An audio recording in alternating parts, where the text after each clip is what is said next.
नमस्ते everyone, welcome back to my video. अब आज चाहिँ म मेरो इलेक्ट्रिक गिटारको स्टोरी भन्छु है त। यो गिटार चाहिँ मलाई मेरो मामाले, छोइको मामाले चाहिँ गिफ्ट गर्नुभएको हो। मामालाई धेरै धेरै धन्यवाद है। यो गिटार चाहिँ मेरो जिन्दगीमा आएदेखि चाहिँ मेरो म्युजिक हुन्छ नि क्याटेगोरी नै चेन्ज भयो क्या। पहिला पनि जस मेटल चाहिँ बजाइन्थ्यो, तर झन् इलेक्ट्रिक गिटार आइसकेपछि झन् धेरै नै मेटल गीतहरू हुन्छ नि, रकहरू बजाउन थाल्यो क्या। अनि मलाई इन्फ्लुएन्स गर्ने चाहिँ अब मेरो दाइहरू हुनुहुन्छ है, सचिन दाई हुनुहुन्छ, जयसूर्य लामा, अज दाई है।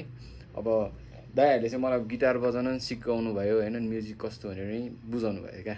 अनि तर त्यसमा चाहिँ हेभिली इन्फ्लुएन्स चाहिँ म चाहिँ मेटलमा भयो क्या है।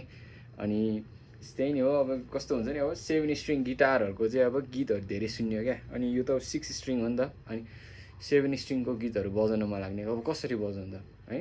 अनि मैले चाहिँ के गर्थेँ भन्दाखेरि यो 5th र 6thलाई चाहिँ 6th स्ट्रिङै हाल्थेँ, अनि यसलाई चाहिँ ड्रपे गरेर बजाउँथेँ क्या। भनेपछि कस्तो थियो होला है, अब त्यस्तो इन्ट्रेस्ट थियो क्या त्यो है। अनि कस्तो थियो नि, अनि म्युजिकमा चाहिँ अब हुन्छ नि, पहिला चाहिँ कस्तो लाग्थ्यो भने म्युजिकैमा चाहिँ अब लागौँ होइन, म्युजिकै पढौँ जस्तो लाग्थ्यो क्या।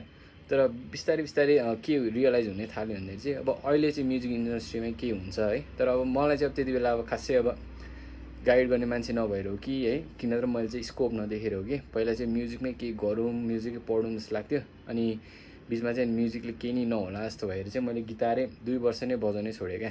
अनि हेर्नु न, गिटारको हालत एकदमै ध्वस्तै थियो, यस्तो पनि भयो है। अनि तर अहिले फेरि मैले बिचमा चाहिँ अब म चाहिँ बुकहरू पनि पढ्छु, social media made me rich भन्ने बुक पढेँ क्या। अनि त्यो बुकले चाहिँ मलाई चाहिँ एकदमै इन्फ्लुएन्स गर्यो। जस्ट एउटा मेरो आफ्नो एउटा कम्पनी पनि खडा गर्नु छ क्या, त्यस्तै भएर चाहिँ। अनि त्यसको लागि पनि एउटा फेस भ्यालु क्रिएट गर्नको लागि भए पनि, अनि हुन्छ नि, अनि एउटा चाहिँ क्यामेरा फ्रेन्डली हुनको लागि चाहिँ मैले चाहिँ अहिले फेरि भिडियोजहरू हाल्दैछु। तपाईँहरूलाई राम्रो लाग्छ होला, राम्रो लागेन भने कमेन्ट पनि गर्न सक्नुहुन्छ है। अनि मेन कुरा चाहिँ के हो भने, जस्तै अब मलाई केही कुरा आइरहेछ भने चाहिँ म चाहिँ अब सिकाउँछु प्लस सिक्छु भने क्या। हुन्छ नि, त्यो अलिक खडुस चाहिँ नहुनु होला क्या। अब तपाईँलाई आउँछ भने अरूलाई सिकाउँदाखेरि अरू चाहिँ जान्ने हुन्छ कि, त्यस्तो चाहिँ फिल नगरिकन अरूलाई चाहिँ फ्रिली मनले सिकाउनु होला क्या है।